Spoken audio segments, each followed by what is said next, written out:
Hello everyone. आज के इस लेक्चर में बच्चों हम बहुत ही ज़्यादा डिटेल में SN1 रिएक्शन के बारे में डिस्कस करेंगे। इन द प्रीवियस लेक्चर मैंने आप लोगों को SN2 के बारे में काफ़ी ज़्यादा डिटेल में बताया है, किस तरह के क्वेश्चंस आप लोगों के आते हैं, कौन कौन से फैक्टर पे आपका SN2 रिएक्शन डिपेंड करता है, क्या ओवरऑल मैकेनिज्म होता है, किस तरह से क्वेश्चन को अप्रोच करना है, कौन कौन से न्यूक्लियोफाइल स्ट्रॉन्ग होते हैं, क्या लीविंग कैपेसिटी होती है, रिएक्शन के रेट का ऑर्डर कैसे पता लगाया जा सकता है SN2 में। इन सभी बातों को मैंने क्वेश्चंस के थ्रू आप लोगों को काफ़ी ज़्यादा डिटेल में समझाया है। तो जिन बच्चों ने अभी तक रेफ़र नहीं किया है, आप लोग जाके देख सकते हैं। आप लोगों के लिए काफ़ी ज़्यादा यूज़फुल होगा जो बच्चे कॉम्पिटिटिव एग्ज़ाम्स के लिए प्रिपेयर कर रहे हैं। तो आज का पूरा जो हमारा फोकस होगा बच्चों, ये SN1 के ऊपर होगा। तो सबसे पहले हम SN1 के मैकेनिज्म को डिस्कस करेंगे। तो मैकेनिज्म क्या है, गौर से देखिए। एक मैंने यहाँ पे एक अल्काइल हैलाइड लिया है, इस कार्बन पे एक लीविंग ग्रुप यहाँ पे लगा है और इस कार्बन पे 3 अलग अलग ग्रुप्स लगाए हैं मैंने। तो बेसिकली अगर मैं इस कार्बन की बात करूँ तो इस कार्बन पे चारों ग्रुप्स अलग अलग हैं, 4 ग्रुप्स डिफरेंट है, इसलिए ये कार्बन हमारा कायरल सेंटर है। सबसे पहले स्टेप में बच्चों क्या होता है, इस SN1 के अंदर आपका लीविंग ग्रुप निकल जाता है। लीविंग ग्रुप के निकलने के बाद एक कार्बोकेटायन आपका बनता है। जैसे लीविंग ग्रुप निकलेगा, कार्बन के ऊपर आ जाएगा पॉजिटिव चार्ज, और पॉजिटिव चार्ज कार्बन जो होता है वो sp2 हाइब्रिडाइज्ड होता है। क्योंकि लीविंग ग्रुप के निकलने के बाद बच्चों जैसे ही पॉजिटिव चार्ज कार्बन पे आएगा, इसका स्टेरिक नंबर अब कितना हो जाएगा, नंबर ऑफ सिग्मा बॉन्ड 3 और लोन पेयर 0। स्टेरिक नंबर किसके बराबर होता है, सिग्मा प्लस लोन पेयर। तो सिग्मा बॉन्ड तो 3 है और लोन पेयर 0 है, तो ये कार्बन आपका, इसका स्टेरिक नंबर 3 हो गया, मतलब हाइब्रिडाइजेशन sp2 हो गया। तो ये जो कार्बन है बच्चों, ये sp2 हाइब्रिडाइज्ड है। और sp2 हाइब्रिडाइज्ड हमारा कैसा होता है बच्चों, ट्राइगोनल प्लेनार होता है। मतलब इस कार्बन पे जो तीनों ग्रुप्स लगे हैं वो आपके सेम प्लेन में होते हैं। इस कार्बन पे XYZ लीविंग ग्रुप के निकलने के बाद जो XYZ है वो एक दूसरे के प्लेन में आ जाते हैं और इनके बीच में आपस का एंगल 120 डिग्री होता है। ये भी 120 होगा, ये भी 120 होगा, ये भी 120 होगा। अब ये सिंस एक प्लेनार मॉलिक्यूल है बच्चों, मतलब ये कार्बोकेटायन सिंस एक प्लेनार है, तो इस पे क्या होता है, न्यूक्लियोफाइल फ्रंट से भी अटैक कर सकता है और बैक साइड से भी अटैक कर सकता है, या फिर आप कह सकते हैं टॉप से अटैक हो सकता है, या फिर जस्ट नीचे से अटैक हो सकता है, बॉटम से अटैक हो सकता है। तो होता क्या है कि जैसे लीविंग ग्रुप यहाँ से निकलता है और यहाँ पे कार्बोकेटायन जब प्लेनार हो जाता है तो उस पे हम दोनों तरफ से न्यूक्लियोफाइल का अटैक करा सकते हैं। अब देखिए, एक बार ये पीछे से अटैक कर रहा है, एक बार ये सामने से अटैक कर रहा है। अगर यहाँ पे गौर से देखिए, जिस साइड से लीविंग ग्रुप आपका निकलेगा, अगर उसके ऑपोजिट साइड से न्यूक्लियोफाइल अटैक करेगा तो पहला वाला प्रोडक्ट मिलेगा बच्चों। और अगर जिस साइड से लीविंग ग्रुप निकल रहा है, अगर उसी साइड से अगर न्यूक्लियोफाइल उस कार्बोकेटायन पे अटैक करेगा तो आपको सेकेंड वाला प्रोडक्ट मिलेगा। और पहला प्रोडक्ट और दूसरे प्रोडक्ट को गौर से देख सकते हैं कि ये दोनों एक दूसरे के मिरर इमेज है। मतलब बच्चों मैं ये कह सकती हूँ कि ये जो हमारा लीविंग ग्रुप के निकलने के बाद कार्बोकेटायन आपका बन रहा है, वो कार्बोकेटायन पे न्यूक्लियोफाइल आपका front attack as well as back attack कर सकता है। और जो हमारा पहला वाला प्रोडक्ट है बच्चों, उसको हम कहेंगे इन्वर्टेड प्रोडक्ट, इसको हम इन्वर्जन ऑफ कन्फ्यूगरेशन कहेंगे। इन्वर्जन ऑफ कन्फ्यूगरेशन कहने का मतलब है कि जिस कार्बन से लीविंग ग्रुप हटा है उसके जस्ट ऑपोजिट साइड से न्यूक्लियोफाइल का अटैक हुआ है। तो अगर आपका जो प्रोडक्ट बना है उसके अंदर न्यूक्लियोफाइल का जो अप्रोच है और जो लीविंग ग्रुप का डिपार्चर है, अगर वो एक दूसरे के ऑपोजिट होता है तो हम उस प्रोडक्ट को कहते हैं कि प्रोडक्ट हमारा इन्वर्टेड है।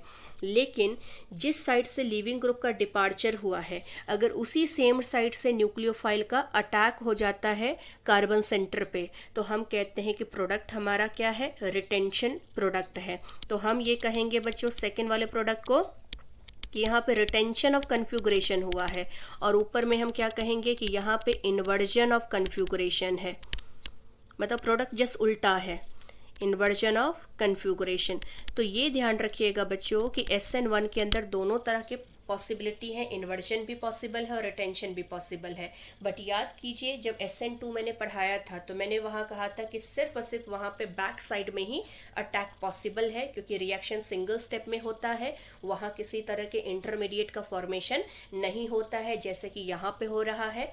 वहाँ पे एक ही स्टेप में आपका पीछे से न्यूक्लियोफाइल अटैक करके सामने से लिविंग ग्रुप को निकाल देता है, वहाँ सिंगल स्टेप में आपकी रिएक्शन चलती है। और यहाँ पे पहले लिविंग ग्रुप निकल के जो कार्बोकेटायन बना रहा है, सिंस वो एक तरह का प्लेनार मॉलिक्यूल है तो इसीलिए वहाँ पे फ्रंट अटैक भी पॉसिबल है, बैक साइड भी अटैक पॉसिबल है।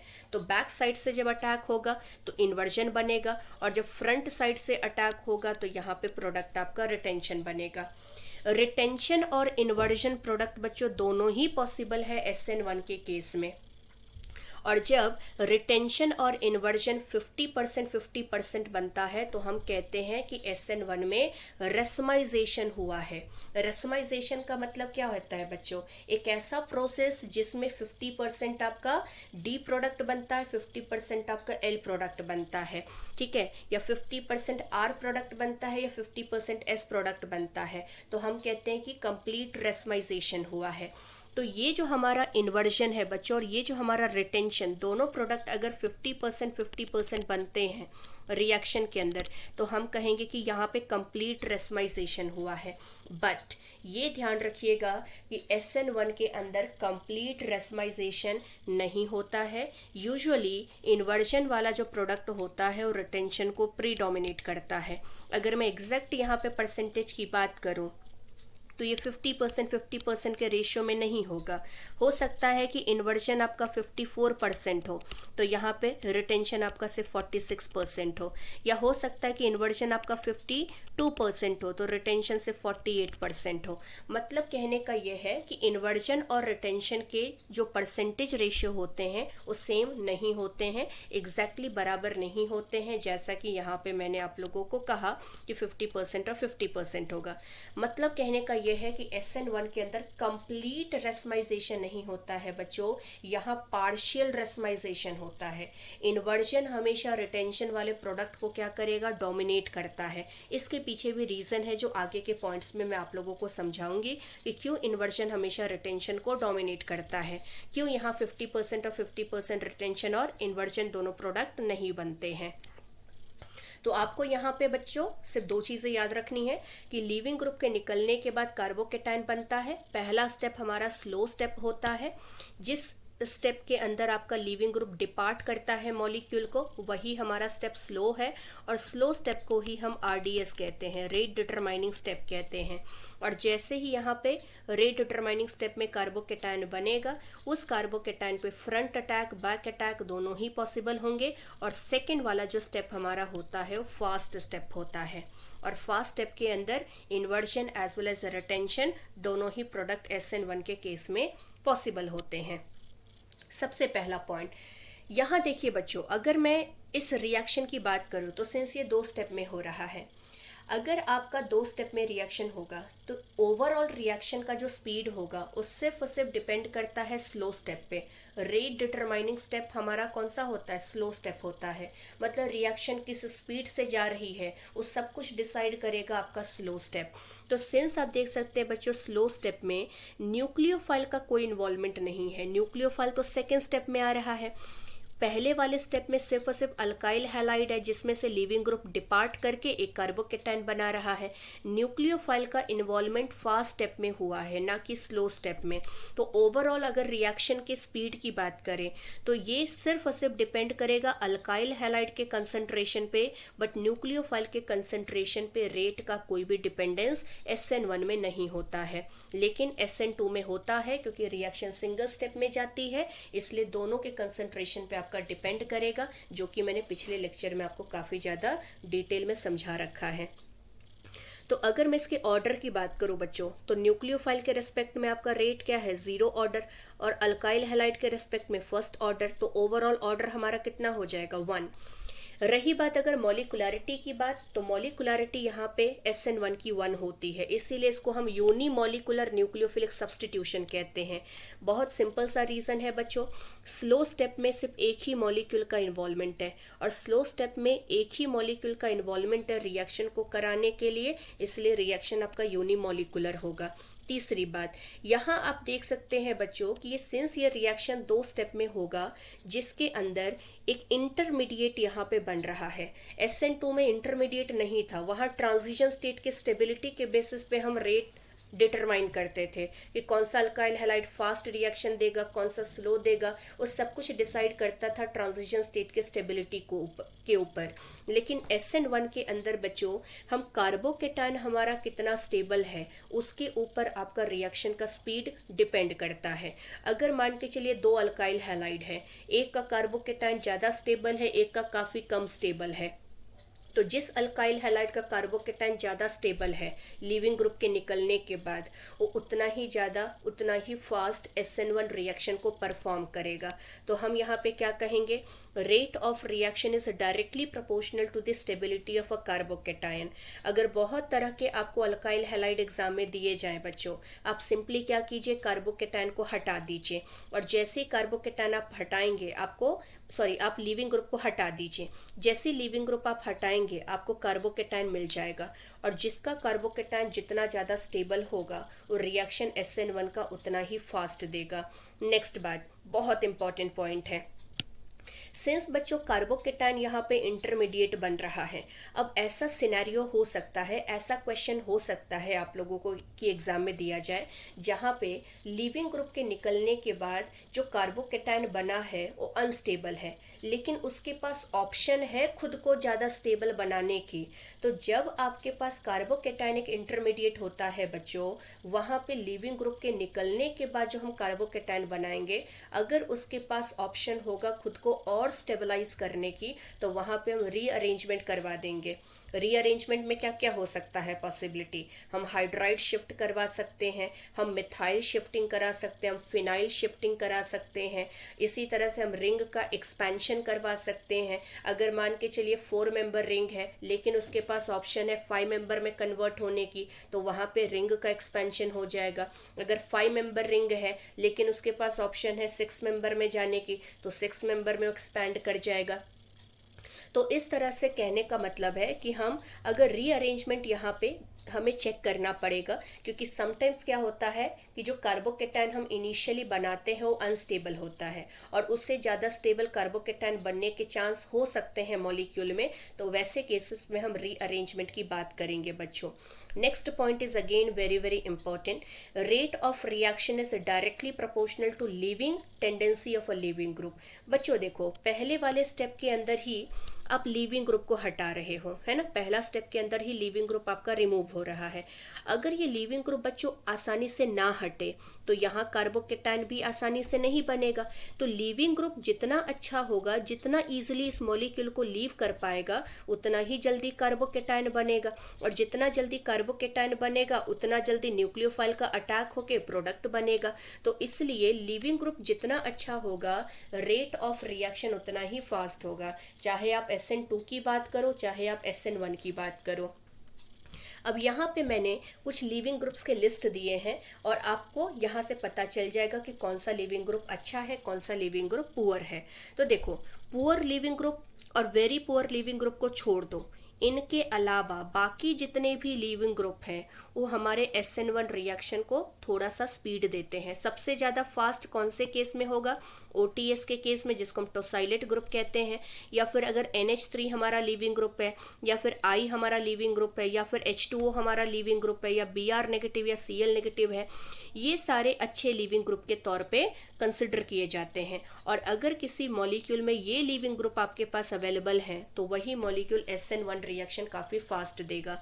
लेकिन ये जो हमारा F नेगेटिव है या OH नेगेटिव है या NH2 नेगेटिव है, ये काफ़ी पुअर लिविंग ग्रुप होते हैं, और poor leaving group SN1 reaction fast नहीं देते हैं। तो ध्यान रखिएगा बच्चों, जितना अच्छा लिविंग ग्रुप होगा, रेट ऑफ SN1 उतना ही फास्ट होगा। नेक्स्ट थिंग, SN1 रिएक्शन बच्चों यूजुअली उसी मॉलिक्यूल में फास्ट होता है जहाँ पे स्टेबल कार्बोकेटाइन बनता है, क्योंकि जैसा मैंने ऊपर कहा कि rate of reaction directly proportional होता है कार्बोकेटाइन के स्टेबिलिटी के ऊपर। तो आपका कार्बोकेटाइन जितना स्टेबल बनेगा रिएक्शन उतना ही फास्ट जाएगा। तो जैसे यहाँ पे अगर हम फ्यू एग्जाम्पल्स की बात करें, पहला मॉलिक्यूल हमारा क्या है, this is benzyl halide. Benzyl किसको कहते हैं, बेंजीन से जो sp3 कार्बन लगा है उससे डायरेक्टली अगर कोई हैलोजन कनेक्टेड है तो हम इसको बेंजाइल कहते हैं। तो दिस इज बेंजाइल हैलाइड।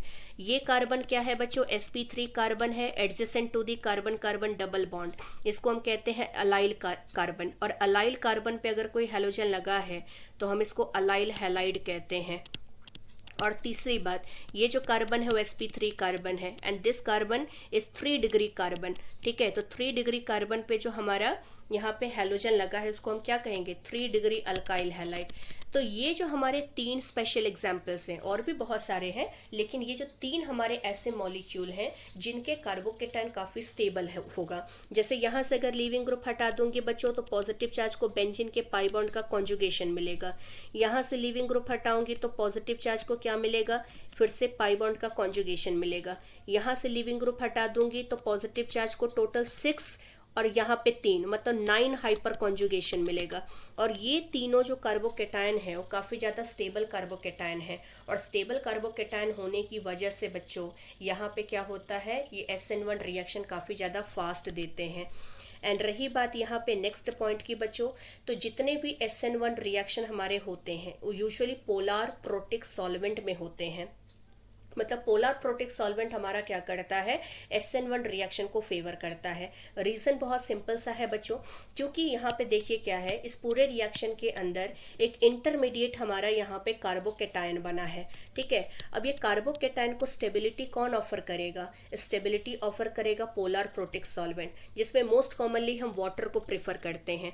तो इमेजिन कीजिए कि आपके पास एक कार्बोकेटाइन बना बच्चों, ये हमारा कोई कार्बोकेटाइन है। ठीक है, और आपने यहाँ पे सॉल्वेंट के तौर पे वाटर का मॉलिक्यूल ले रखा है। तो वाटर के मॉलिक्यूल के अंदर क्या होता है, ऑक्सीजन पे पार्शियल नेगेटिव चार्ज होता है।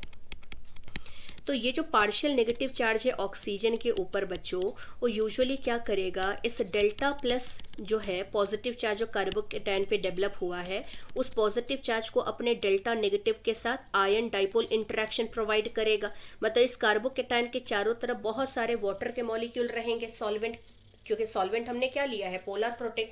तो अगर सॉल्वेंट सपोज मैंने पानी लिया है तो बहुत सारे वाटर के मॉलिक्यूल क्या करेंगे, इस कार्बोकेटाइन के चारों तरफ होंगे।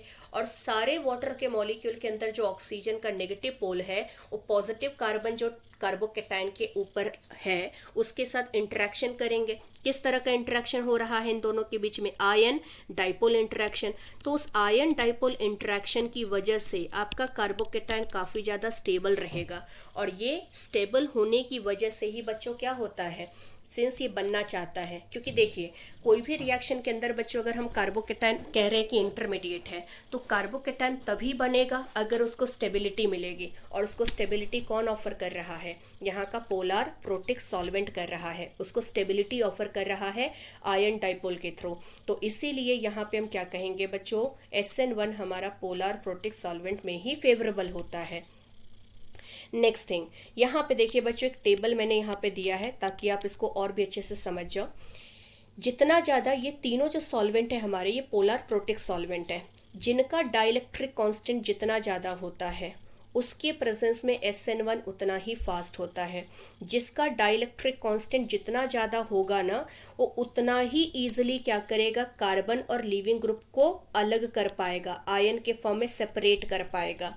जिसका डाइलेक्ट्रिक कांस्टेंट कम होता है वो कार्बन से लीविंग ग्रुप को अलग आसानी से नहीं कर पाता है। तो वाटर के केस, वाटर हमारा क्या है बच्चों, सबसे ज़्यादा हाई डाइलेक्ट्रिक कांस्टेंट वाला लिक्विड है। तो उसके प्रेजेंस में SN1 आपका सबसे फास्ट होता है, क्योंकि वाटर का डाइलेक्ट्रिक कांस्टेंट इतना ज़्यादा हाई है कि वो क्या करेगा, कार्बन और लीविंग ग्रुप को बहुत ही आसानी से अलग कर देता है आयन के फॉर्म में, इसको पॉजिटिव आयन और इसको नेगेटिव आयन के फॉर्म में अलग कर देता है। तो इसलिए ध्यान रखिएगा कि आप देखिए यहाँ पे वाटर के प्रेजेंस में आपका जो यहाँ पे SN1 का रेट है वो 1,50,000 टाइम्स ज़्यादा है, और मिथेनॉल के केस में सिर्फ 4 टाइम्स है, और एसिटिक एसिड के केस में सिर्फ 1 टाइम्स है।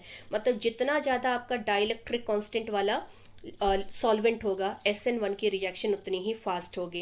एंड लास्ट पॉइंट आपको ध्यान रखना है बच्चों कि न्यूक्लियोफाइल यहाँ पे SN1 के अंदर हम किस तरह के यूज़ करते हैं, वीक न्यूक्लियोफाइल को प्रेफर करते हैं। वीक न्यूक्लियोफाइल आपका फेवरेबल होता है SN1 के केस में, और SN2 के केस में क्या होता है, आपका स्ट्रॉन्ग न्यूक्लियोफाइल फेवरेबल होता है।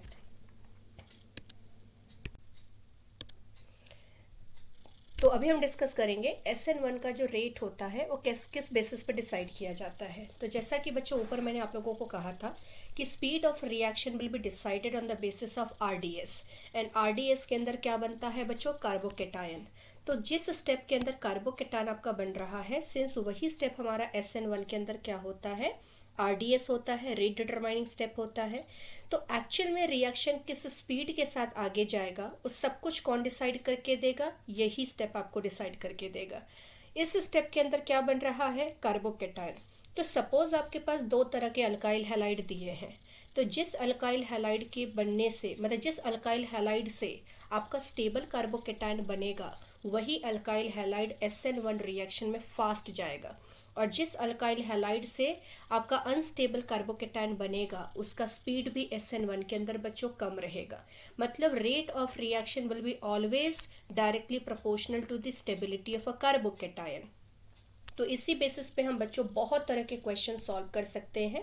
तो आप सबसे पहला क्वेश्चन गौर से देखिए। यहाँ पे देखो पहले वाले क्वेश्चन में 3 मॉलिक्यूल मैंने दे रखा है, और हमें इन तीनों के बीच में सीक्वेंस अरेंज करना है SN1 के रेस्पेक्ट में। तो हम सिंपली क्या करेंगे, हर जगह से लीविंग ग्रुप को हटा देंगे, क्योंकि पहला स्टेप ही हमारा क्या होता है, SN1 का जो हमारा लीविंग ग्रुप होता है उसको हम रिमूव कर देते हैं, और उसी के रिमूवल के बाद एक कार्बोकेटायन बनता है। तो जैसे ही बच्चों यहाँ पे आप लीविंग ग्रुप हटा दोगे, पहले वाले केस में 1 डिग्री कार्बोकेटायन बनेगा, सेकेंड वाले मॉलिक्यूल में 2 डिग्री कार्बोकेटायन बनेगा, और थर्ड वाले केस में 3 डिग्री कार्बोकेटायन बनेगा। Now 3 degree carbocation is more stable as compare to 2 degree, and 2 degree is more stable as compare to 1 degree. तो जो हमारा कार्बोकेटायन की स्टेबिलिटी का सीक्वेंस होता है वही हमारा रेट ऑफ SN1 का भी सीक्वेंस होगा, क्योंकि SN1 की जो स्पीड होती है वो किस पे डिपेंड करती है, कार्बोकेटायन के स्टेबिलिटी के ऊपर। तो जिसकी वजह से कार्बोकेटायन ज़्यादा स्टेबल बनेगा वही हमारा SN1 रिएक्शन फास्ट देगा। सो थर्ड में सबसे फास्ट होगा, फिर सेकेंड में, और सबसे स्लो रिएक्शन बच्चों कहाँ पे होगा, फर्स्ट वाले केस में होगा। सेकेंड क्वेश्चन को अगर गौर से देखें बच्चों, तो लीविंग ग्रुप आपका हर जगह पे सेम है। लेट अस से लीविंग ग्रुप को हमने निकाल दिया।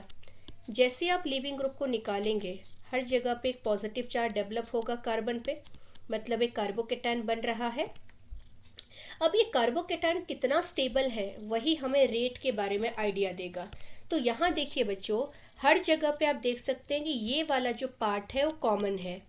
तो अब हम किसके बेसिस पर डिसाइड करेंगे कि कौन सा कार्बोकेटायन आपका स्टेबल है, कौन सा अनस्टेबल है, और सब कुछ डिसाइड होगा बेंजीन पे जो ग्रुप लगा है उसकी वजह से। अब इसके नेचर की बात कर लेते हैं। तो मैंने आप लोगों को एक सेपरेट वीडियो प्रोवाइड किया है, +m का सीक्वेंस, -m का सीक्वेंस, +i का सीक्वेंस, -i का सीक्वेंस, किस तरह से आप लॉजिक्स दे के मैंने उसको समझाया है ताकि आप उस सीक्वेंस को बहुत ही आसानी से याद रख पाए। तो जिन बच्चों ने अभी तक रेफ़र नहीं किया है, आई वुड सजेस्ट कि सबसे पहले आप उस चीज़ को समझिए, उस वीडियो को अच्छे से देखिए, फिर जाके आपको बच्चों कार्बोकेटायन का स्टेबिलिटी हो या कार्बो एनायन की स्टेबिलिटी हो, या फिर अगर हमें -m के बारे में पहचानना है या +m के बारे में पहचानना है, तो आप डिटेल में अंडरस्टैंड कर सकते हैं। तो ये जो OCH3 ग्रुप होता है बच्चों, ये +m ग्रुप होता है।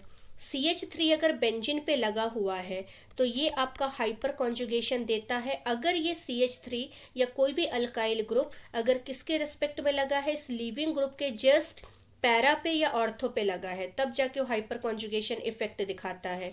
अगर ये मेटा पे लगा होता बच्चों तो ये सिर्फ और सिर्फ अपना +i इफेक्ट दिखाता।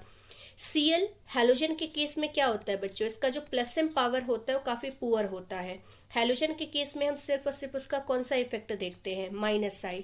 और रही बात NO2 की, तो NO2 अपना कौन सा इफेक्ट यहाँ दिखा रहा है, -m दिखा रहा है।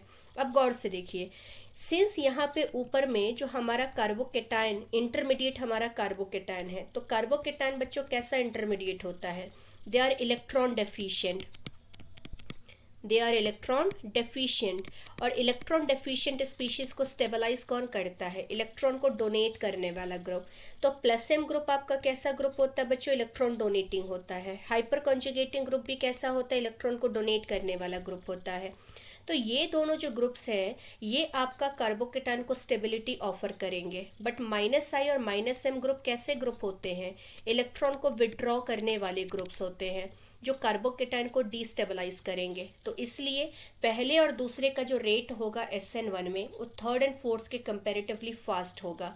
बट अगर मैं 1 2 3 4 के बीच में आपस में कंपेयर करूं तो प्लस एम वाला जो ग्रुप होता है बच्चों ज़्यादा बेटर इलेक्ट्रॉन डोनर होता है as compare to hyper conjugating group. तो इसीलिए पहले वाले की कार्बोकेटायन काफ़ी ज़्यादा स्टेबल है। आफ्टर दैट सेकेंड वन होगा। एंड रही बात थर्ड एंड फोर्थ की, तो थर्ड वाले केस में सिर्फ माइनस आई लग रहा है और लास्ट वाले केस में माइनस एम लग रहा है। माइनस एम की वजह से ज़्यादा इलेक्ट्रॉन विड्रॉ हो सकती है एज कम्पेयर टू माइनस आई। तो जो ज़्यादा इलेक्ट्रॉन को विड्रॉ कर लेगा अपनी तरफ वो पॉजिटिव चार्ज को काफ़ी ज़्यादा अनस्टेबल बना देगा। और पॉजिटिव चार्ज अनस्टेबल बनने की वजह से क्या होगा? यहाँ का कार्बोकेटायन अनस्टेबल होगा और कार्बोकेटायन अनस्टेबल है बच्चों तो SN1 का रेट भी काफ़ी स्लो होगा। तो 2 के बाद 3 होगा, 3 के बाद सबसे स्लो कहाँ पे SN1 रिएक्शन होगा बच्चों? फोर्थ में होगा। रही बात नेक्स्ट क्वेश्चन की, तो नेक्स्ट क्वेश्चन में भी बच्चों सबसे पहले लीविंग ग्रुप हटा के कार्बोकेटायन की स्टेबिलिटी चेक कर लेते हैं। तो जैसे यहाँ से लीविंग ग्रुप आप हटाएंगे बच्चों, आप देख सकते हैं कि यहाँ पे प्लस चार्ज आपका डेवलप हुआ है। यहाँ भी लीविंग ग्रुप के हटाने के बाद प्लस चार्ज आपका डेवलप हुआ है। पहले वाले मॉलिक्यूल को अगर गौर से देखा जाए तो ये कुछ ऐसा है। बेंजीन के साथ एक कार्बन है जिसपे प्लस लगा है। This is nothing but benzyl carbocation. अब ये जो बेंजाइल कार्बोकेटायन है बच्चों, ये स्टेबिलिटी मतलब इसको स्टेबिलिटी यहाँ पे बेंजीन के पाई बॉन्ड के कॉन्जुगेशन की वजह से मिलेगा। This positive charge is in conjugation with this pi bond, right. तो ये जो कार्बोकेटायन यहाँ पे पहले वाले केस में बन रहा है वहाँ पे प्लस चार्ज को बेंजीन का पाई बॉन्ड स्टेबिलिटी ऑफर कर रहा है थ्रू कॉन्जुगेशन। और रही बात सेकेंड वाले की, तो सेकेंड वाले केस में जब हम Cl को हटा देंगे बेटा, तो Cl के हटाने के बाद आपका जो पॉजिटिव चार्ज डेवलप हो रहा है वो पॉजिटिव चार्ज दो बेंजीन रिंग के पाई बॉन्ड के कॉन्जुगेशन की वजह से स्टेबलाइज होगा। तो ज़्यादा स्टेबिलिटी कौन से केस में मिल रही है? सेकेंड वाले केस में, क्योंकि सेकेंड वाले केस में पॉजिटिव चार्ज को दो बेंजीन के रिंग का कॉन्जुगेशन मिल रहा है, बल्कि फर्स्ट वाले केस में सिर्फ एक ही बेंजीन के रिंग का कॉन्जुगेशन मिल रहा है। तो जहाँ पे ज़्यादा कॉन्जुगेशन मिलेगा उसको ज़्यादा स्टेबिलिटी मिलेगी और जो कार्बोकेटायन ज़्यादा स्टेबल है उसी जगह पे SN1 का रेट फास्ट होगा। Question number 4 very very very important. सबसे पहले लीविंग ग्रुप को हटा दीजिए। अब यहाँ पे देखो बेटा, ये जो हमारा कंपाउंड है ये सबसे अनस्टेबल होगा, मतलब यहाँ का कार्बोकेटायन हाईली अनस्टेबल है। रीज़न इज कि यहाँ पे जो हमारा पॉजिटिव चार्ज डेवलप होगा बच्चों वो sp2 कार्बन पे डेवलप होगा। This is vinylic carbon. Double bonded carbon को हम क्या कहते हैं? Vinylic carbon. तो पॉजिटिव चार्ज अगर विनाइलिक कार्बन पे है, sp2 कार्बन पे है, तो काफ़ी अनस्टेबल होता है। ऐसा इस वजह से क्योंकि sp2 कार्बन बच्चों रिलेटिवली थोड़ा सा इलेक्ट्रोनेगेटिव होता है और इलेक्ट्रोनेगेटिव कार्बन पे कभी भी पॉजिटिव चार्ज आपका स्टेबल नहीं होगा। तो ये जो फोर्थ मॉलिक्यूल है यहाँ पे आपका SN1 रिएक्शन जो है वो हाईली अनस्टेबल है। और दूसरा रीज़न ये भी है बच्चों कि ये जो हेलोजन है उसका लोन पेयर इस पाई बॉन्ड के साथ कॉन्जुगेशन में आ चुका है। कॉन्जुगेशन के चलते कार्बन और Cl के बीच में डबल बॉन्ड जैसा कैरेक्टर आ जाएगा और डबल बॉन्ड के बनते ही कार्बन और Cl का बॉन्ड जो होगा मजबूत हो जाएगा। और जब कार्बन और Cl के बीच का बॉन्ड मजबूत होगा तो उसको ब्रेक करना काफ़ी डिफ़िकल्ट हो जाएगा।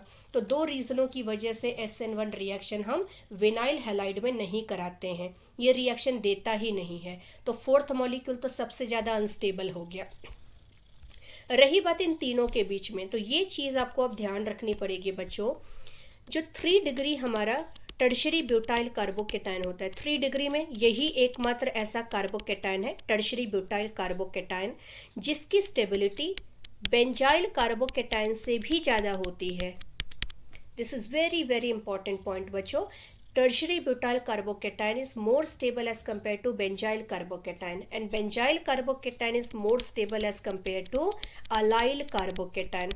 पहला वाला हमारा कार्बोकेटाइन कौन सा है बच्चों?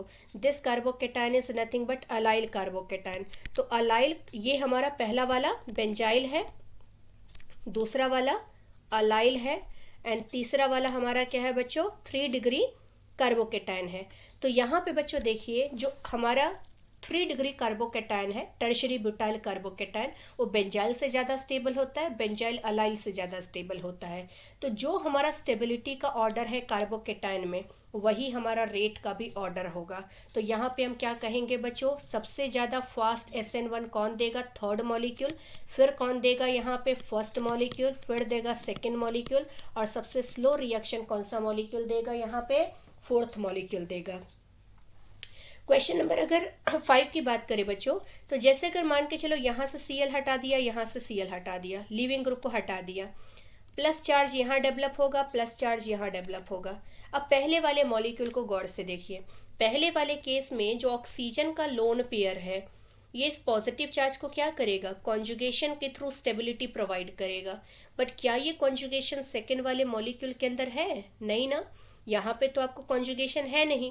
तो इसलिए कॉन्जुगेशन की वजह से पहला वाला जो कार्बोकेटाइन है बच्चों ज़्यादा स्टेबल है as compare to second one. इसी वजह से फर्स्ट मॉलिक्यूल के अंदर SN1 क्या होगी? सेकेंड मॉलिक्यूल के कंपेरेटिवली ज़्यादा फास्ट होगी. क्वेश्चन नंबर अगर 6 की बात करें बच्चों, काफ़ी कॉमन क्वेश्चन है जो आपके एग्जाम में आते हैं. सबसे पहले सभी लीविंग ग्रुप को हटा दीजिए, क्योंकि यही हमारा पहला स्टेप होता है SN1 का. जैसे ही हटाएंगे यहाँ आप देख सकते हैं कि मिथाइल कार्बोकेटाइन है, यहाँ पे आपका 1 डिग्री कार्बोकेटाइन है, this is 2 degree carbocation, and this is 3 degree carbocation. पहले वाले कार्बोकेटाइन के अंदर कितने हाइपर कॉन्जुगेशन है बच्चों? 0 हाइपर कॉन्जुगेशन. दूसरे वाले में कितने हाइपर कॉन्जुगेशन है? प्लस वाले कार्बन से जो डायरेक्टली आपका कार्बन कनेक्टेड है उसको अल्फा कार्बन कहते हैं. अगर वो sp3 है तो उसके सारे हाइड्रोजन को काउंट कर लीजिए, तो 3 हाइपर कॉन्जुगेशन हो गया. यहाँ देखिए जिस कार्बन पे प्लस है उससे डायरेक्टली जो दोनों कार्बन है ये sp3 है, यही हमारे अल्फा कार्बन होंगे, और इन्हीं के हाइड्रोजन को हमें काउंट करना है हाइपर कॉन्जुगेशन में. तो कितने कितने हाइड्रोजन हो गया? 3 और 3 6 हाइपर कॉन्जुगेशन. और यहाँ पे कितने हाइपर कॉन्जुगेशन? ये अल्फा, ये अल्फा, ये अल्फा, तो तीनों अल्फा कार्बन है. हाइड्रोजन्स आपस में ऐड कर दीजिए तो 9 hyper conjugation. More hyperconjugation impart more stability to the carbocation. So which carbocation among all the 4 are stable? Fourth one. That is why fourth molecule में SN1 सबसे fast होगा, फिर third में होगा, फिर second में होगा, और सबसे slow reaction SN1 का first में होगा. क्वेश्चन नंबर 7 भी बच्चों काफ़ी ज़्यादा इंपॉर्टेंट है. सबसे पहले गौर से देखिए, पहला जो मॉलिक्यूल है क्वेश्चन नंबर 7 में, वहाँ पे हैलोजन आपका ब्रिज हेड कार्बन पे है. किसको ब्रिज हेड कार्बन कहा जाता है बच्चों? ये जो बाईसाइक्लो रिंग आप देख रहे हैं, दो रिंग आप देख रहे हैं, उन रिंग के बीच वाला जो कॉमन कार्बन है, दोनों रिंग के बीच में जो कॉमन कार्बन होता है उसको ब्रिज हेड कार्बन कहा जाता है. ब्रिज हेड कार्बन पे अगर कोई हैलोजन है बच्चों, ना ये SN2 रिएक्शन में आता है और ना ही ये SN1 रिएक्शन में आता है. और ये बात ऑलरेडी मैं SN2 में भी आप लोगों को बता चुकी हूँ. न SN2 करवा सकता है ये, न SN1 करवा सकता है. SN1 इसलिए बच्चों पॉसिबल नहीं है यहाँ पे. SN2 का तो रीज़न मैं आप लोगों को प्रीवियस लेक्चर में बता चुकी हूँ कि क्यों ये बाइसाइक्लो मॉलिक्यूल जिसके अंदर ब्रिज हेड कार्बन पे अगर हैलोजन होगा तो क्यों ये SN2 रिएक्शन नहीं देता है. रही बात SN1 के रीज़न की, तो बहुत सिंपल सा रीज़न है बच्चों. लीविंग ग्रुप के हटने के बाद कार्बोकेटाइन आपका बन रहा है, राइट. अब ये जो ब्रिज हेड वाला जो कार्बन होता है ना बच्चों, ये यूजुअली मतलब ये जो पूरा मॉलिक्यूल है आपका बाइसाइक्लो मॉलिक्यूल, ये ओवरऑल नॉन प्लेनार होता है. ये ओवरऑल नॉन प्लेनार मॉलिक्यूल है. अगर आप बाइसाइक्लो रिंग के अंदर ब्रिज हेड कार्बन पे प्लस चार्ज लगा देते हो, तो प्लस चार्ज आने का मतलब क्या है? कार्बन sp2 है. पॉजिटिव चार्ज कार्बन आपका क्या होता है? sp2 होता है. Carbocation are sp2 hybridize. अब sp2 का मतलब क्या है? एंगल होना चाहिए 120 डिग्री. और साथ साथ में सारे एटम सेम प्लेन में होने चाहिए। ये ग्रुप और ये ग्रुप तीनों सेम प्लेन में होना चाहिए। लेकिन ये जो बाईसाइक्लो मॉलिक्यूल है बच्चों, ये ओवरऑल नॉन प्लेनर होती है। ये कभी भी 120 डिग्री एंगल अचीव नहीं कर सकती है। इसीलिए अगर आप प्लस चार्ज ब्रिजहेड कार्बन पे बना देते हो तो ये हाईली अनस्टेबल होगा, क्योंकि पॉजिटिव चार्ज आने का मतलब है sp2 होना। और सिंस ये एक नॉन प्लेनर मॉलिक्यूल है तो नॉन प्लेनर मॉलिक्यूल कभी भी sp2 पॉजिटिव चार्ज के साथ स्टेबल नहीं रहेगा, क्योंकि उसके अंदर प्लेनैरिटी पॉसिबल ही नहीं है। उसके सारे एटम सेम प्लेन में आ ही नहीं सकते हैं। लेकिन अगर मैं 7th क्वेश्चन के सेकेंड मॉलिक्यूल की बात करूं बेटा, यहाँ पे पॉसिबल है रिएक्शन। क्यों? क्योंकि ये पॉजिटिव चार्ज आपका थोड़ा बहुत स्टेबल है बिकॉज ऑफ 2 हाइपर कॉन्जुगेशन। ये 2 हाइपर कॉन्जुगेशन। एक और बात आप लोगों को याद रखिएगा बच्चों कि जो ब्रिजहेड कार्बन पे लगा हुआ हाइड्रोजन होता है वो भी हाइपर कॉन्जुगेशन में पार्ट नहीं लेता है। तो सिर्फ इसके पास कितने हाइपर कॉन्जुगेशन है? 2 ही हाइपर कॉन्जुगेशन है। और ऐसे क्वेश्चंस बच्चों नीट में कई बार पूछे गए हैं, इवन जेई में कई बार पूछे गए हैं, जिसमें आपको स्ट्रक्चर्स दिए होंगे और आपसे पूछा होगा कि कितने उसके पास number of hyper conjugating structures बन सकते हैं। तो ध्यान रखिएगा, बाईसाइक्लो रिंग के अंदर ब्रिजहेड कार्बन पे लगा हुआ हाइड्रोजन कभी भी हाइपर कॉन्जुगेशन में पार्ट नहीं लेता है। तो यहाँ पे बच्चों पहले के कंपैरेटिवली सेकेंड वाला जो कार्बोकेटायन है वो काफ़ी ज़्यादा स्टेबल है, इसीलिए सेकेंड मॉलिक्यूल में SN1 का रेट फास्ट होगा और पहले मॉलिक्यूल के अंदर SN1 का रेट काफ़ी स्लो होगा। क्वेश्चन नंबर 8 की बात अगर करें बच्चों तो देखिए, सबसे पहले लीविंग ग्रुप को हटा दीजिए हर जगह से। लीविंग ग्रुप के हटने के बाद कार्बोकेटायन हर जगह पे बनेगा। अब जैसा कि बच्चों मैंने यहाँ पे आपको रीज़न दिया कि जो जैसे ही कार्बन के ऊपर प्लस चार्ज डेवलप होता है, प्लस चार्ज डेवलप होते ही कार्बन का हाइब्रिडाइजेशन हो जाता है sp2, और sp2 का आने का मतलब है कि बॉन्ड एंगल हो जाना चाहिए 120 डिग्री, राइट। अब गौर से देखिए साइक्लोप्रोपाइल रिंग को, जब आप Cl को हटा भी देंगे तो प्लस चार्ज आने के बावजूद यहाँ का बॉन्ड एंगल आपका 120 डिग्री नहीं हो सकता है। क्यों? क्योंकि यहाँ पे रिंग आपका 3 मेंबर है बच्चों, और 3 मेंबर रिंग के अंदर हमारा बॉन्ड एंगल कितना होता है? 60 डिग्री। तो यहाँ पे एंगल, एक्चुअल एंगल है आपका 60 डिग्री, जबकि आना कितना चाहिए पॉजिटिव चार्ज आने के बाद? 120 डिग्री। मतलब हम एक्सपेक्ट कर रहे हैं कि यहाँ पे पॉजिटिव चार्ज आने के बाद, Cl के निकलने के बाद जो पॉजिटिव चार्ज आएगा कार्बन पे, उस पॉजिटिव चार्ज की वजह से इस कार्बन पे क्या आ जाना चाहिए? मतलब यहाँ पे इसका बॉन्ड एंगल 120 डिग्री आ जाना चाहिए, लेकिन है इसका बॉन्ड एंगल सिर्फ 60 डिग्री। मतलब एक्चुअल एंगल जो है और जो एक्सपेक्टेड एंगल है, दोनों के बीच में काफ़ी ज़्यादा डेविएशन है। तो जब बच्चों एक्चुअल एंगल और एक्सपेक्टेड एंगल के बीच में काफ़ी ज़्यादा डेविएशन होता है तो हम कहते हैं कि मॉलिक्यूल के अंदर एंगल में स्ट्रेन है। और जहाँ एंगल में स्ट्रेन ज़्यादा होता है वो काफ़ी अनस्टेबल स्पीशीज़ होता है, और अनस्टेबल स्पीशीज़ कभी भी रिएक्शन में फास्ट नहीं रिएक्शन देगा। इसीलिए अगर मैं 1 2 3 4 के बीच में अगर कंपैरिजन करूं बच्चों, सबसे ज़्यादा एंगल में स्ट्रेन आपको पहले वाले मॉलिक्यूल में मिलेगा, फिर दूसरे में, फिर तीसरे में, फिर चौथे में। क्योंकि जैसे जैसे रिंग का साइज बढ़ता जाएगा बच्चों, आपका जो एंगल होगा वो भी बढ़ता जाएगा। यहाँ पे पहले वाले केस में क्या है? एक्चुअल एंगल है 60 डिग्री, यहाँ थोड़ा बढ़ के 90 डिग्री हो गया। 5 मेंबर रिंग में 90 से भी बढ़ेगा, और 6 मेंबर में ये भी यहाँ से भी बढ़ेगा। मतलब जैसे जैसे रिंग का साइज बढ़ता जाएगा एंगल भी बढ़ते जा रहे हैं, मतलब 120 डिग्री के क्लोज चले जाएंगे, मतलब डेविएशन कम होती चली जाएगी actual angle and expected angle के बीच में। और जैसे जैसे स्ट्रेन आपका कम होगा, रिएक्शन का स्पीड भी क्या होगा? बढ़ेगा। तो सबसे ज़्यादा फास्ट रिएक्शन आपका कौन सा देगा बच्चों? Cyclohexyl halide. उसके बाद यहाँ पे साइक्लो पेंटाइल हैलाइड, उसके बाद यहाँ पे हम क्या कहेंगे? साइक्लोब्यूटाइल हैलाइड। और सबसे स्लो रिएक्शन यहाँ पे कौन देगा बच्चों? साइक्लोप्रोपाइल हैलाइड देगा। मतलब 3 मेंबर में SN1 रिएक्शन सबसे स्लो होगा, फिर उसके बाद SN1 रिएक्शन आपका 4 मेंबर में स्लो होगा, उससे थोड़ा फास्ट होगा 5 मेंबर में, और 5 मेंबर से थोड़ा ज़्यादा फास्ट होगा 6 मेंबर में। यही सेम सीक्वेंस बच्चों मैंने आप लोगों को SN2 के लिए भी बताया था, और इसका प्रॉपर रीज़न मैंने आप लोगों को दिया था SN2 के लेक्चर के अंदर, जहाँ पे आप जाके उसको अच्छे से समझ सकते हैं। और ये क्वेश्चन आप लोगों के कॉम्पिटिटिव एग्जाम्स में आ चुके हैं। तो ये ध्यान रखिएगा बच्चों, चाहे आपका SN1 रिएक्शन हो चाहे आपका SN2 रिएक्शन हो, दोनों ही केस में जब स्ट्रेन ज़्यादा होता है तो रेट आपका काफ़ी स्लो होता है, और दोनों जगह पे रीज़न आपके अलग अलग है। नेक्स्ट यहाँ पे अगर बात करें बच्चों, तो ये नोट हमारा काफ़ी ज़्यादा इंपॉर्टेंट है। नोट क्या है? ये जो हमारा अराइल हैलाइड है, first one is our aryl halide, second one is our vinyl halide, third one is a bicyclohalide, जहाँ पे हैलोजन आपका ब्रिज हेड कार्बन पे मौजूद है। ये तीनों मॉलिक्यूल बच्चों SN1 नहीं देते हैं। रीज़न बहुत सिंपल सा है। अगर मैं इन लीविंग ग्रुप को यहाँ से हटा दूँ तो यहाँ देखिए, यहाँ पे आपको क्या मिलेगा? यहाँ मिलेगा फिनाइल कार्बोकेटाइन, यहाँ मिलेगा विनाइल कार्बोकेटाइन। और ये रीज़न तो ऑलरेडी मैं आप लोगों को ऊपर बता चुकी हूँ कि ब्रिज हेड कार्बन पे प्लस चार्ज हाईली अनस्टेबल होता है, क्योंकि ब्रिज हेड मॉलिक्यूल जो होता है, जो बाइसाइक्लो मॉलिक्यूल आपके होते हैं, वो एक्चुअली में नॉन प्लेनर होते हैं। और पॉजिटिव चार्ज के आने का मतलब है कि मॉलिक्यूल प्लेनर है। तो एक नॉन प्लेनर मॉलिक्यूल को अगर प्लेनर में कन्वर्ट करना है तो रिंग में काफ़ी ज़्यादा स्ट्रेन आ जाएगा, और रिंग में अगर स्ट्रेन आएगा तो मॉलिक्यूल काफ़ी ज़्यादा अनस्टेबल होगा।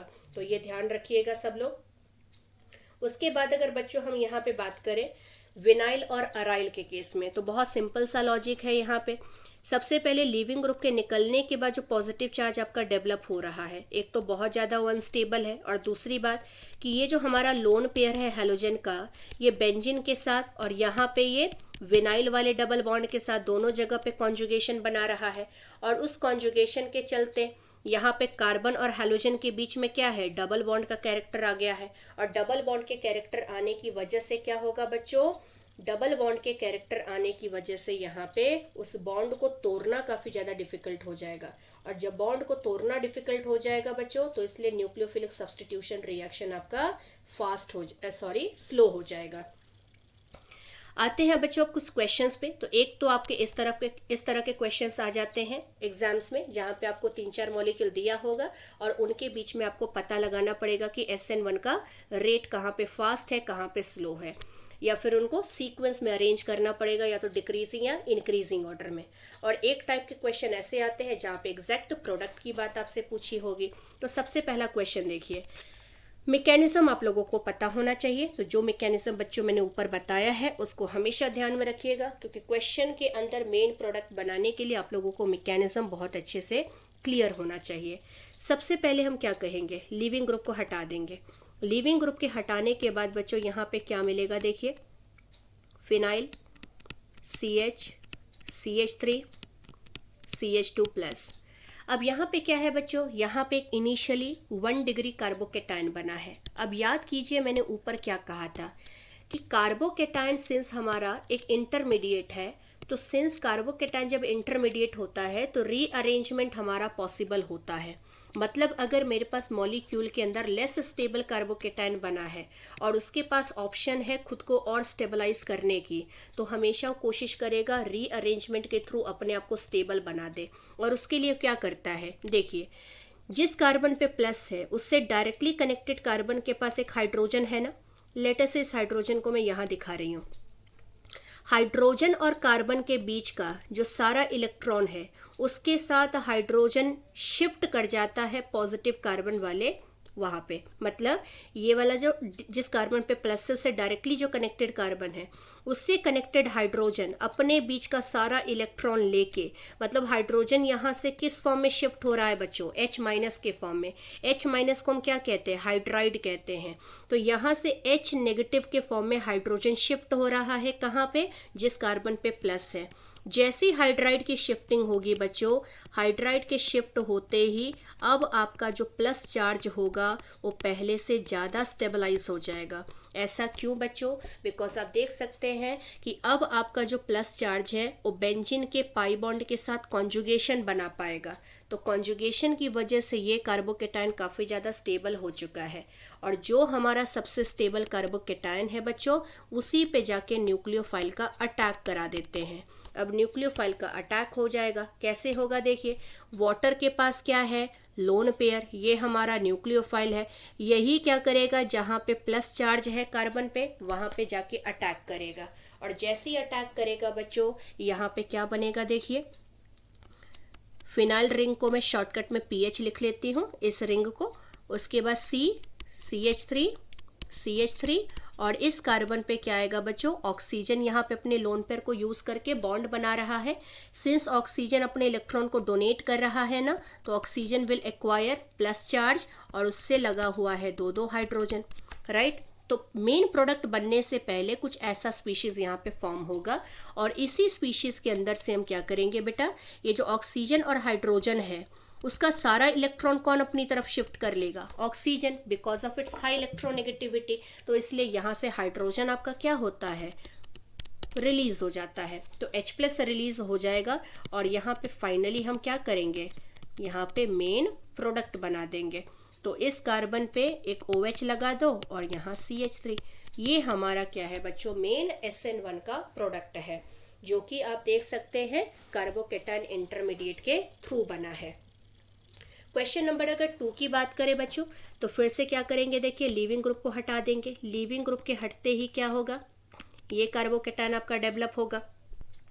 अब आप इस कार्बोकेटाइन को गौर से देखिए, this is our 1 degree carbocation.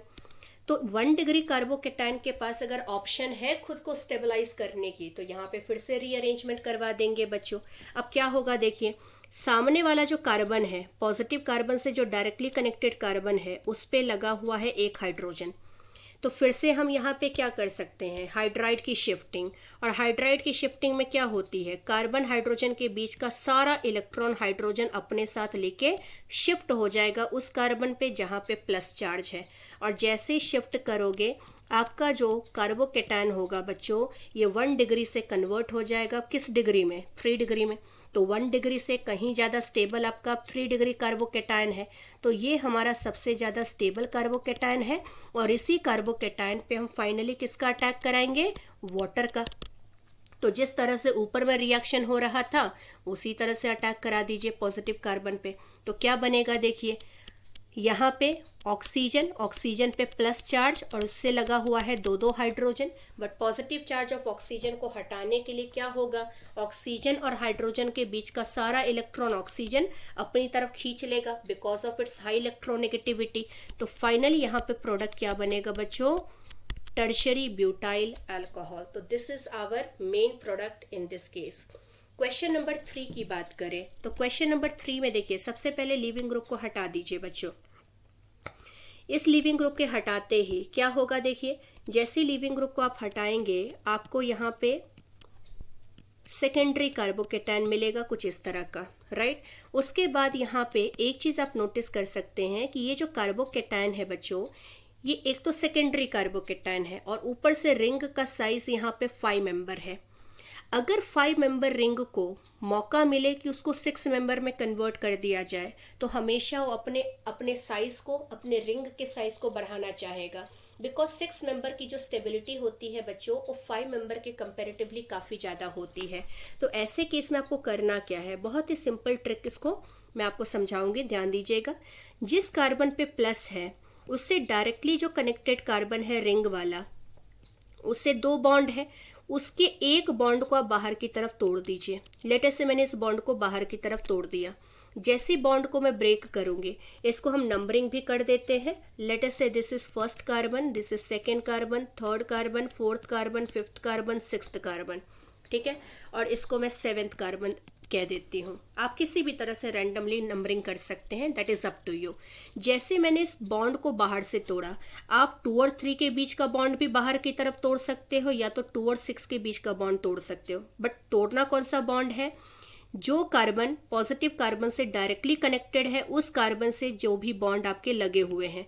एक तो 2,6 बॉन्ड है और एक 2,3 बॉन्ड है, उन दोनों में से कोई एक बॉन्ड आप बाहर की तरफ तोड़ दीजिए। जैसे ब्रेक करेंगे आपको क्या मिलेगा देखिए बच्चों, ये तो प्लस चार्ज है, राइट। उसके बाद ये बॉन्ड एज इट इज रहने दीजिए। अब गौर से देखिए बच्चों, जब आप 2 और 6 के बीच का बॉन्ड बाहर की तरफ तोड़ोगे तो 2 कार्बन पे क्या आ जाएगा, प्लस, और 6th वाले कार्बन पे क्या आ जाएगा, माइनस। अब आपको करना बस एक काम है कि जो हमारा 6th वाला कार्बन है ये 5 है, ये 4 है, ये 3 है, ये 2 है, ये 1 है और ये 7 है। अब आपको करना बस इतना है कि 6 वाले कार्बन को फर्स्ट वाले कार्बन से जोड़ दो। मतलब ये नेगेटिव चार्ज क्या करेगा, 6th वाला कार्बन पे पहले वाले कार्बन के पॉजिटिव चार्ज के साथ जाके ज्वाइन हो जाएगा। जैसे इन दोनों को आपस में ज्वाइन करोगे, रिंग का साइज बच्चों देखो कितना हो चुका है। रिंग का साइज अब 6 मेंबर का हो चुका है। तो यहाँ पे हम 6 मेंबर बना देते हैं। नंबरिंग आप रैंडमली कर लीजिए। तो यहाँ पे आप गौर से देखो, बॉन्ड किसके बीच में बना है, 1 and 6 के बीच में। लेट अस से दिस इज 1, दिस इज 6। ये नया बॉन्ड हमने बना दिया। 1 के साथ है 2, 2 के साथ 3, 4, 5 और 5 के साथ है 6। अब गौर से देखिए बच्चों, जैसे ही रिंग आपका 5 मेंबर से 6 मेंबर में कन्वर्ट हो गया, पॉजिटिव चार्ज कहाँ पे रह जाएगा, सेकेंड कार्बन पे। तो सेकेंड कार्बन पे प्लस चार्ज आपका रह जाएगा। और आप देखिए पहले वाले कार्बन पे कौन सा ग्रुप लगा है, 7th वाला ग्रुप। तो पहले वाले कार्बन पे एक मिथाइल ग्रुप लगा हुआ है। मतलब ये कार्बोकेटाइन कुछ ऐसा बना है, जिसको मैं सेपरेटली यहाँ पे दिखा रही हूँ। तो ये हमारा कुछ ऐसा कार्बोकेटाइन है, ठीक है, which is 2 degree carbocation. But अब इसका रिंग का साइज क्या हो चुका है बच्चों, 6 मेंबर हो चुका है। इसके अंदर फर्दर भी शिफ्टिंग होगी, इसके अंदर फर्दर भी रीअरेंजमेंट होगी। कैसे, क्योंकि बच्चों ये 2 डिग्री कार्बोकेटाइन है और 2 डिग्री कार्बोकेटाइन से जो डायरेक्टली कनेक्टेड कार्बन है वो 3 डिग्री है। तो अगर मैं वहाँ से हाइड्रोजन को शिफ्ट कर दूँ और अगर हाइड्राइड शिफ्टिंग करवा दूँ, तो हाइड्राइड शिफ्टिंग करवाने के बाद यहाँ पे जो आपका कार्बोकेटाइन बच्चों बनेगा वो कितने डिग्री का हो जाएगा, 3 डिग्री का। और 3 डिग्री कार्बोकेटाइन क्या होता है, 2 डिग्री कार्बोकेटाइन से ज़्यादा स्टेबल होता है। तो यही हमारा सबसे स्टेबल कार्बोकेटाइन है जो इस मॉलिक्यूल के अंदर, इस रिएक्टेंट मॉलिक्यूल के अंदर बनेगा। और इसी मॉलिक्यूल पे फाइनली हमें क्या करना है, न्यूक्लियोफाइल का अटैक कराना है। और न्यूक्लियोफाइल बच्चों यहाँ पे कौन है, मिथेनॉल। तो मिथेनॉल के अंदर ऑक्सीजन पे क्या है बच्चों, लोन पेयर। तो ये लोन पेयर क्या करेगा, पॉजिटिव वाले कार्बन को डोनेट करेगा। और जैसे ही डोनेट करेगा, यहाँ पे एग्जैक्टली जैसे ऊपर में हम रिएक्शन करवा रहे थे वाटर के साथ, वैसा ही कुछ रिएक्शन होगा। मिथाइल एज इट इज़ रहने दीजिए। अब किसके थ्रू डोनेशन हो रही है, ऑक्सीजन। और ऑक्सीजन अपना इलेक्ट्रॉन डोनेट कर रहा है, तो उस पर आएगा प्लस, एक हाइड्रोजन और एक यहाँ पे मिथाइल है। तो प्लस चार्ज को हटाने के लिए ऑक्सीजन और हाइड्रोजन के बीच का सारा इलेक्ट्रॉन ऑक्सीजन अपनी तरफ कैप्चर कर लेगा। तो फाइनली यहाँ पे प्रोडक्ट बच्चों क्या बनेगा, CH3OCH3। This is our final product, ठीक है। इसी तरह से बच्चों नेक्स्ट क्वेश्चन भी हमारा सिमिलर मॉडल है। तो ये मैं आप लोगों को होमवर्क देना चाहूँगी, बिकॉज सिमिलरली आप लोगों को सॉल्व करना है, ठीक है। तो ये कोशिश कीजिएगा आप लोग इस क्वेश्चन को एक बार अपने आप बनाएं, ताकि आप लोगों की एक तरह से प्रैक्टिस हो जाएगी। तो जो मेथड मैंने आपको ऊपर वाले क्वेश्चन में बनाया है, एग्जैक्टली उसी तरह से आपको फॉलो करना है। तो एक बार कोशिश कीजिएगा और अपने आंसर्स को कमेंट सेक्शन में डाल सकते हैं, ताकि हम पता लगा सके कि आप लोगों को कितना ज़्यादा टॉपिक ये अच्छे से समझ में आया है। नेक्स्ट क्वेश्चन की बात अगर करें बच्चों, तो यहाँ देखिए, जैसे ही Cl को आप लीविंग ग्रुप को हटाओगे, लीविंग ग्रुप के हटाने के बाद यहाँ पे हमारा कार्बोकेटाइन कुछ ऐसा बनेगा। This is 1 degree carbocation. अब 1 डिग्री कार्बोकेटाइन के पास अगर ऑप्शन है खुद को स्टेबलाइज करने की, तो ये रीअरेंजमेंट करा लेगा। और किस तरह से रीअरेंजमेंट होगी बच्चों, गौर से देखिए। इस कार्बन पे हम मिथाइल की शिफ्टिंग कराएंगे। मैं दोनों शिफ्टिंग करा के आपको दिखाना चाहूँगी और फिर हम यहाँ पे कंफर्म करेंगे कि कौन सा कार्बोकेटाइन ज़्यादा स्टेबल है। एक बार मैं मिथाइल की शिफ्टिंग कराऊंगी, मतलब मिथाइल और कार्बन के बीच का सारा इलेक्ट्रॉन मिथाइल अपने साथ लेके शिफ्ट हो जाएगा। और शिफ्ट होने के बाद कुछ ऐसा कार्बोकेटाइन बनेगा। यहाँ पे प्लस और यहाँ पे फिनाइल रिंग है, जिसको मैं पूरा एक्सपैंड कर रही हूँ इसके स्ट्रक्चर के साथ। ये कुछ स्ट्रक्चर हमें मिलेगा। और इस CH2 के साथ हम किसको लगा देंगे, मिथाइल को। एक तो ये पॉसिबिलिटी है बच्चों, और दूसरी पॉसिबिलिटी क्या है, मैं फिनाइल की शिफ्टिंग करा सकती हूँ यहाँ पे। तो ऐसे केस में आपका कार्बोकेटाइन कैसा बनेगा बेटा, ऐसे केस में बनेगा कुछ ऐसा कार्बोकेटाइन, ठीक है। तो यहाँ देखिए बच्चों, अगर मैं आपसे पूछूं कि इन दोनों के बीच में स्टेबलाइज कौन है, मतलब सबसे ज़्यादा स्टेबल कार्बोकेटायन कौन है, तो ये ध्यान रखिएगा बच्चों कि पहले और दूसरे वाले केस में अगर कंपेयर करें तो पहला वाला ज़्यादा स्टेबल इस वजह से है क्योंकि इस पॉजिटिव चार्ज को फिनाइल के डबल बॉन्ड का कॉन्जुगेशन मिल रहा है और प्लस यहाँ पे 3+2 5 हाइपर कॉन्जुगेशन भी मिल रहा है। तो 5 हाइपर कॉन्जुगेशन और प्लस यहाँ पे एक कॉन्जुगेशन भी बेंजीन के रिंग की वजह से मिल रही है। बट रही बात सेकेंड वाले कार्बोकेटायन में, तो सिर्फ इसको यहाँ पे 3+3+2 कितना 8 हाइपर कॉन्जुगेशन ही मिल रहा है। मैंने यहाँ पे याद कीजिए ऊपर में क्या कहा था, ऊपर में कहा था कि टर्शरी ब्यूटाइल कार्बोकेटायन जो होता है इसकी स्टेबिलिटी बेंजाइल कार्बोकेटायन से ज़्यादा होती है। मतलब 3 डिग्री में सिर्फ यही मात्र हमारा क्या है, कार्बोकेटायन है जो कि स्टेबल होता है बेंजाइल से। लेकिन ये जो हमारा 3 डिग्री कार्बोकेटायन है ये बेंजाइल तो है नहीं बेटा, तो इसीलिए इसकी स्टेबिलिटी बेंजाइल वाले कार्बोकेटायन से क्या होगी, कम होगी। तो इसलिए ध्यान रखिएगा कि पॉजिटिव चार्ज को फिनाइल के रिंग का कॉन्जुगेशन से पहले वाले केस में मिल रहा है, इसलिए पहला वाला कार्बोकेटायन ज़्यादा स्टेबल है। तो आपका न्यूक्लियोफाइल क्या करेगा, पहले वाले कार्बोकेटायन पे जब अटैक करेगा तभी मेजर प्रोडक्ट को फॉर्म करेगा। तो क्या करेंगे, देखिए ये जो हमारा कार्बोकेटायन डेवलप हुआ है उस कार्बोकेटायन पे जाके हम न्यूक्लियोफाइल जो कि हमें क्या दिया है, इथेनॉल दिया है CH3CH2OH, उसको हम अटैक करा देंगे। तो ऑक्सीजन जो है जिसके पास है लोन पेयर, ये अटैक करेगा पॉजिटिव कार्बन पे और पॉजिटिव कार्बन पे जब अटैक करेगा तो एग्जैक्टली ऑक्सीजन पे आएगा प्लस चार्ज और सॉरी ऑक्सीजन पे प्लस चार्ज और उसके साथ लगा होगा एक हाइड्रोजन और उसके साथ एक लगा होगा C2H5 ग्रुप। और नेक्स्ट वाले स्टेप में क्या हो जाएगा बच्चों, नेक्स्ट वाले स्टेप में ये हाइड्रोजन लॉस हो जाएगा क्योंकि ऑक्सीजन सारा इलेक्ट्रॉन अपनी तरफ खींच लेगा पॉजिटिव चार्ज को हटाने के लिए। तो फाइनली प्रोडक्ट आपको क्या मिलेगा, CH3CPH और यहाँ पे OC2H5 और यहाँ पे CH2CH3। This product will be our major product in case of this reaction. And last reaction की अगर बात करें बच्चों तो यहाँ पे आपको दिया क्या है, क्लोरोसाइक्लोब्यूटेन दिया है, 1 क्लोरोसाइक्लोब्यूटेन। इसका रिएक्शन आपको वाटर के साथ कराना है। तो यहाँ देखिए बच्चों क्या है, सबसे पहले लीविंग ग्रुप को जब हटा दोगे तो हटाने के बाद आपको साइक्लोब्यूटाइल कार्बोकेटायन मिलेगा। अब यहाँ पे ना रिंग एक्सपेंशन का तो कोई चांस है नहीं, यहाँ रिंग कॉन्ट्रैक्शन होगा बच्चों। बिकॉज एक चीज़ ध्यान रखना है आपको, ये जो हमारा कार्बोकेटायन होता है cyclopropyl methyl carbocation, this is very very stable as compare to cyclobutyl carbocation. Remember this point बच्चों, this is one of the very important point in case of carbocation sequence for stability. तो यहाँ देखिए क्या है बच्चों, ये जो 4 member है ना ये रिंग को कॉन्ट्रैक्ट कर देगा और 3 मेंबर में कन्वर्ट हो जाएगा। कैसे होगा रिंग कॉन्ट्रैक्शन, ये जो हमारा कार्बन कार्बन के बीच का बॉन्ड है, लेट अस से ये जो हमारा बॉन्ड है बच्चों, ये बॉन्ड यहाँ पे शिफ्ट हो गया, ये बॉन्ड यहाँ पे शिफ्ट हो गया। तो शिफ्ट होते ही आपका क्या होगा बच्चों, फाइनली ये बॉन्ड यहाँ पे, सॉरी ये वाला बॉन्ड जो है हमारा,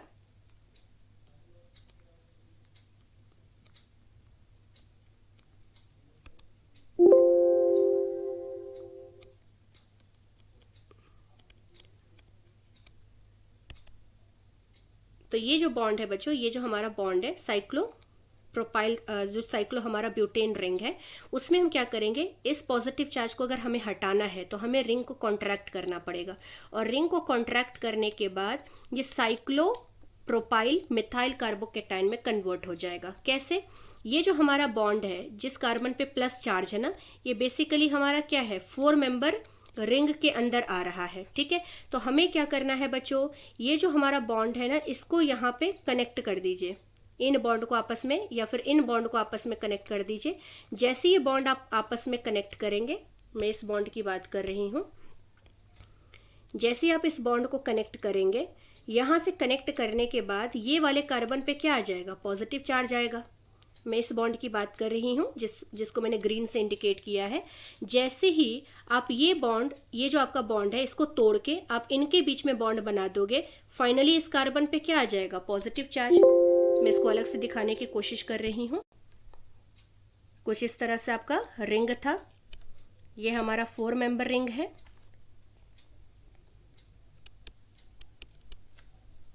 और यहाँ पे प्लस चार्ज है।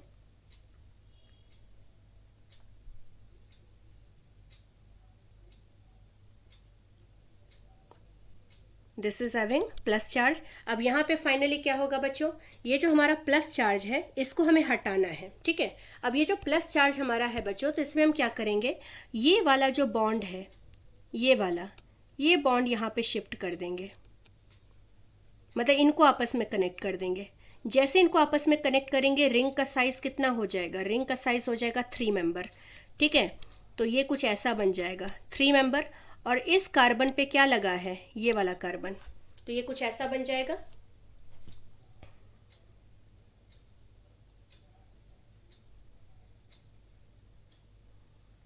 राइट, और यहाँ पे आ जाएगा क्या, प्लस चार्ज। तो 3 मेंबर यहाँ पे साइक्लो प्रोपाइल रिंग आ चुका है और वहाँ पे प्लस चार्ज आ चुका है। तो बेसिकली इस तरह का एक कार्बोकेटायन हमारा डेवलप होगा जो कि काफ़ी ज़्यादा स्टेबल है as compare to cyclobutyl carbocation. अब इसी पॉजिटिव चार्ज पे हम फाइनली क्या करेंगे, वाटर का अटैक करा देंगे। तो वाटर के अटैक होने के बाद यहाँ पे फाइनली हमारा प्रोडक्ट क्या बनेगा, इस कार्बन पे एक OH लग जाएगा, क्योंकि जैसा कि हम देख चुके हैं वाटर जब अटैक करता है बच्चों तो फाइनली क्या होता है, वाटर के अटैक होने के बाद यहाँ पे गौर से देखिए इस रिएक्शन में वाटर ने जैसे ही अटैक किया यहाँ पे फाइनली इस कार्बन पे OH आ गया, क्योंकि H+ तो लॉस हो जाता है मीडियम से। तो जैसे यहाँ पे ये हमारा कार्बोकेटायन डेवलप होगा उस पर वाटर का अटैक होगा, क्योंकि वाटर यहाँ पे न्यूक्लियोफाइल की तरह है, और उसी कार्बन पे हम फाइनली OH लगा देंगे। तो this is all about SN1 reaction. बच्चों आप लोगों के एग्जाम में SN1 से किस तरह के क्वेश्चंस आते हैं उन सभी को हमने काफ़ी ज़्यादा डिटेल में डिस्कस कर लिया है। सबसे पहले इसके मैकेनिज्म की बात की, मैकेनिज्म के बाद कितने मॉडल के क्वेश्चंस आप लोगों के एग्जाम्स में आते हैं उसके बाद उसके बारे में हमने फोकस किया। तो आप लोगों को बच्चों इन सारे SN1 as well as SN2 को किस तरह से क्वेश्चंस आप लोगों के एग्जाम में फ्रेम किए जाते हैं उनके बारे में हमने काफ़ी ज़्यादा डिटेल में डिस्कस किया है। तो जिन बच्चों ने अभी तक SN2 को नहीं देखा है, सबसे पहले आप SN2 को देखिए, उसके बाद उनमें किस तरह के क्वेश्चंस आते हैं उनको अच्छे से अंडरस्टैंड कीजिए, एंड देन आप SN1 को अच्छे से रेफर कर सकते हैं। ये दोनों ही वीडियोस बच्चों आप लोगों के लिए काफ़ी ज़्यादा यूजफुल होगा कॉम्पिटिटिव एग्जाम्स के लिए as well as board exams के लिए। Thank you very much.